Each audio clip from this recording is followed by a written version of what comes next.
Koratty service സഹകരണ bank തെരഞ്ഞെടുപ്പിൽ വേറിട്ട മത്സരവുമായി സ്വതന്ത്ര മുന്നണി രംഗത്തുണ്ടാകുമെന്ന് ഭാരവാഹികൾ വാർത്താസമ്മേളനത്തിൽ അറിയിച്ചു. കഴിഞ്ഞ 37 വർഷമായി കൊരട്ടി സർവീസ് സഹകരണ ബാങ്ക് ഭരിക്കുന്ന ഇടതുമുന്നണി ഇവിടെയും മറ്റൊരു കരുവന്നൂരാക്കാനാണ് ശ്രമിക്കുന്നതെന്ന് സ്വതന്ത്ര മുന്നണി നേതാക്കൾ ആരോപിച്ചു. മറ്റുള്ള പാർട്ടിക്കാർക്ക് മെമ്പർഷിപ്പ് നിഷേധിക്കുന്നതായും ബന്ധു നിയമനവും വിവിധ തരത്തിലുള്ള ധൂർത്തുകളും കാരണം സാധാരണ സഹകാരികൾക്ക് ലഭിക്കേണ്ട ആനുകൂല്യങ്ങൾ ലഭിക്കാത്ത അവസ്ഥയാണെന്നും ഇതിനൊരു പരിഹാരം കാണാൻ സ്വതന്ത്ര മുന്നണി സ്ഥാനാർത്ഥികളെ തിരഞ്ഞെടുക്കണമെന്നും ഭാരവാഹികൾ പറഞ്ഞു. മുന്നണിക്ക് വേണ്ടി T P Sudheer, Jancy teacher Kannampuzha, T N Rajan, K K Shaju, Ashokan Kampalath, Santhosh Thekkiniyath, Johnny Nellissery, M V Gopi, T P Aneesh, Praveen Parameswaran, Prajeesha Sibi, Manohari Sundaresan, Prasannakumari Unni എന്നിവരാണ് മത്സരിക്കുന്നത്. ജൂലൈ മാസം 28-നാണ് തിരഞ്ഞെടുപ്പ്. 15-ാം തീയതി നാമനിർദ്ദേശ പത്രിക സമർപ്പണം നടക്കും. മാസങ്ങൾക്ക് മുൻപ് തന്നെ മുന്നണി പ്രവർത്തന രംഗത്ത് സജീവമായതായി ഭാരവാഹികൾ വാർത്താസമ്മേളനത്തിൽ അറിയിച്ചു.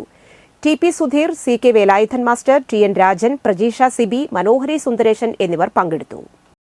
ഇപ്പോൾ ചെലവഴിക്കപ്പെടുന്ന സംഖ്യ, അതായത് ഈ വിവിധ ഭരണകക്ഷി പാർട്ടികളുടെ സമ്മേളനങ്ങൾക്കുള്ള സപ്ലിമെന്റ് സംസ്ഥാന സർക്കാരും സഹകരണ വകുപ്പും ഒപ്പം CPM-ന്റെ അല്ലെങ്കിൽ ഭരണകക്ഷിയുടെ സർക്കുലർ അവരുടെ പാർട്ടി തീരുമാനപ്രകാരം ലക്ഷക്കണക്കിന് കോടിക്കണക്കിന്